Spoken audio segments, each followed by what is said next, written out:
உங்க பொண்ணு ரோஹிணி உங்களை ஏமாத்திட்டுலாம் போகல. இவளை யாரோ சில அயோக்கிய பசங்க எல்லாம் கடத்திட்டானுங்க. இவள மட்டும் இல்ல, ரேவதி ஆனந்தியும் கூட கடத்திருக்காங்க.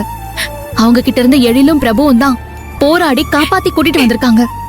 நீங்க என்னடா ரோஹிணி நம்ம எல்லாரையும் ஏமாத்தி ஓடி போயிட்டான்னு நினைச்சுக்கிட்டு சத்தியம் எல்லாம் கேட்டு அவளை இப்படி கஷ்டப்படுத்துறீங்களே மாமா.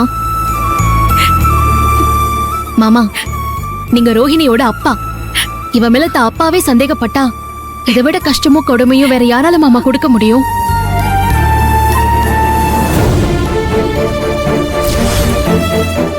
ரோஹிணியோட கனவு என்ன, லட்சியம் என்னன்னு நான் புரிஞ்சுக்கிட்டேன் மாமா. ஆனா நீங்க இன்னும் புரிஞ்சுக்காம இருக்கீங்களே. நான் எந்த தப்பும் பண்ணலன்னு ரோஹிணி உங்களுக்கு சத்தியம் பண்ணிருப்பா. ஆனா நீங்க இவளை நம்பாம சத்தியம் கேட்டதுதான் மாமா இவளால தாங்கிக்க முடியாம கண்ணீரோட நின்னுட்டு இருக்கான்.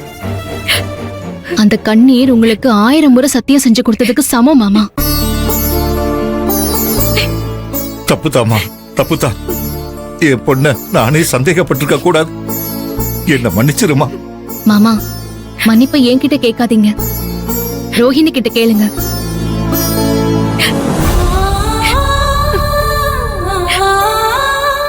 அம்மாடி ரோஹிணி, என் மனசுக்குள்ள என்னென்னமோ குழப்பம். அதனால உன் மனச கஷ்டப்படுத்துறத மாதிரி நான் என்னென்னமோ கேட்டுட்டேன். மனசுல எதையும் வச்சுக்காதம்மா. என்ன மன்னிச்சிருமா, மன்னிச்சிரு. அப்பா, நீங்க தான் என்ன மன்னிக்கணும். நீங்க தான் மன்னிக்கணும். என்னமா சொல்ற? நீங்க எல்லாரும் இப்படி கஷ்டப்படுற நிலைமைக்கு நான் உங்களை ஆளாக்கி இருக்கேனேப்பா. அதுக்காக நீங்க தான் என்ன மன்னிக்கணும். சரிமா ரோஹிணி, நான் உங்ககிட்ட கேட்டதெல்லாம் நீ மறந்துரு, சரியா? கண்ணத்தோட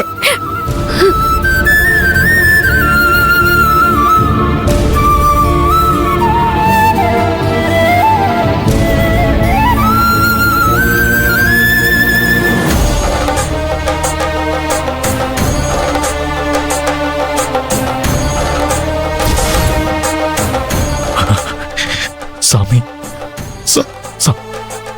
சாமி,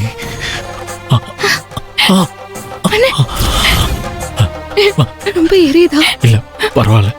பிரபு, பிரபு, பிரபு, பிரபு. அப்பா, என்ன இதெல்லாம்? ஒண்ணு இல்ல ரோகிணி, ஒண்ணு இல்ல சரியா? சாமி, சாமி கும்பிடு. சாமி.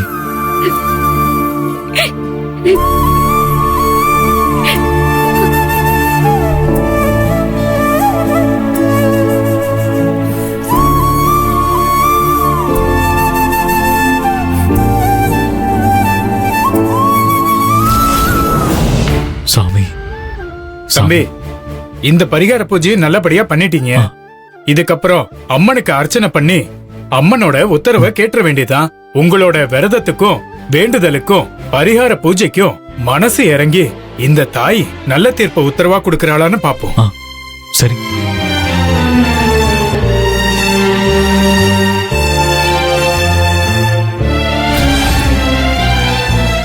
ஆதிரே, நீயும் கையிலும் சேர்ந்து நடக்க இருந்த குழப்பத்தை தில்லையோட மண்டையை கழுவி நம்ப வச்சிட்டீங்கல்ல. அந்த நம்பிக்கையை எப்படி உடைக்கிறதுன்னு எனக்கு தெரியும்.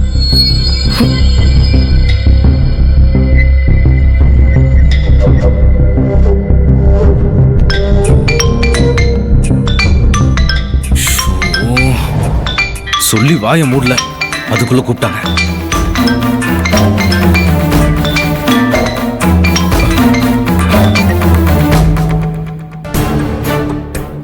அக்கா சொல்லுங்கக்கா. அப்படி என்ன கூப்பிடாத. ஜெயிக்கிறவங்க சாதிக்கிறவங்க தான் எனக்கு தம்பியா இருக்க முடியும்.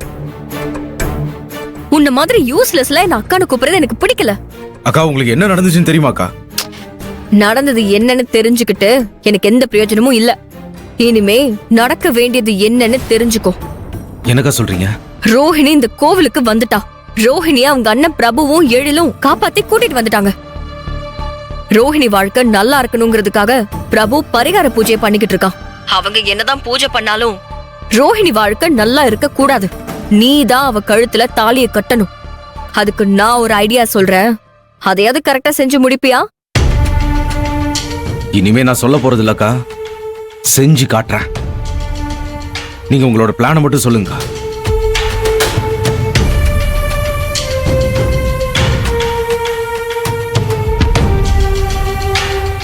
இப்ப நான் சொன்ன மாதிரியே பண்ணனா ரோஹிணி உனக்கு பொண்டாட்டி ஆகுறத கோவிலுக்குள்ள உட்கார்ந்து இருக்கிற தெய்வத்தால கூட தடுக்க முடியாது. அக்கா இந்த தடவை ரோகிணி மிஸ் ஆகாம எனக்கு மிஸ்ஸஸ் ஆவாக்கா.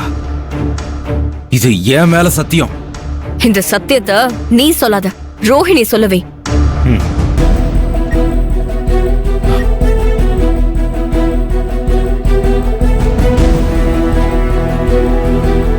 தம்பி நான் சொன்ன மாதிரி இத பொட்டலமா மடிங்க. சரிங்கய்யா.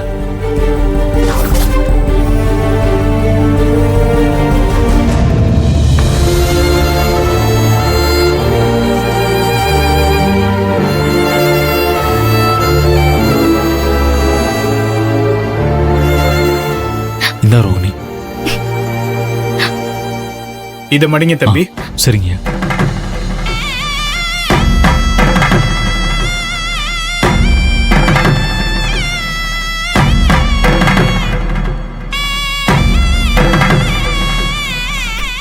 இந்தா.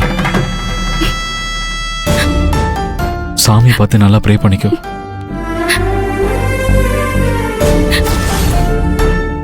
அம்மா தாயே, நான் மனசறிஞ்சு நான் இந்த விரதத்தை முறையா ஒழுக்கமா கடைபிடிச்சிருக்கேன். இப்ப பண்ண பரிகாரமும் நான் கஷ்டப்பட்டு பண்ணாம என் தங்கச்சி ரோகிணியோட வாழ்க்கைக்காக பரிகாரத்தை இஷ்டப்பட்டு தான் பண்ணேன். என் தங்கச்சி ரோகிணியோட கல்யாண தடையை நீக்கி எந்த குறையும் இல்லாம நிறைவான வாழ்க்கையை வாழ ஆசீர்வாதம் பண்ணி உத்தரவு கொடுத்தாயே.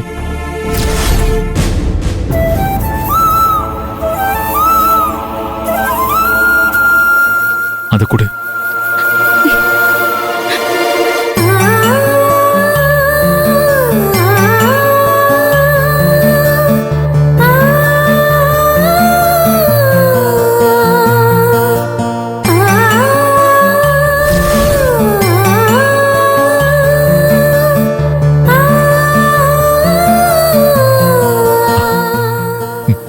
ஏங்க பயப்படாதீங்க. ரோஹிணி உங்களுக்கு தங்கச்சின்னா இதோ நம்ம முன்னாடி உட்கார்ந்துருக்காளே, இவளுக்கு குழந்தை ரோஹிணி மட்டும் இல்லைங்க. நீங்க, நான், இந்த உலகத்துல இருக்கிற எல்லாரும் அவளுக்கு குழந்தைங்க தான். எந்த தாயும் தான் குழந்தைங்களுக்கு நல்ல வாழ்க்கையை தான் அமைச்சு கொடுப்பா. ரோஹிணியோட ஜாதகத்துல இருக்கிற கல்யாண தடைய சரி பண்ணி ஒரு அம்மாவா ரோஹிணிக்கு ஒரு நல்ல வாழ்க்கைய இந்த அம்மா அமைச்சு கொடுப்பா. நீங்க தைரியமா இருங்க. ஐயோ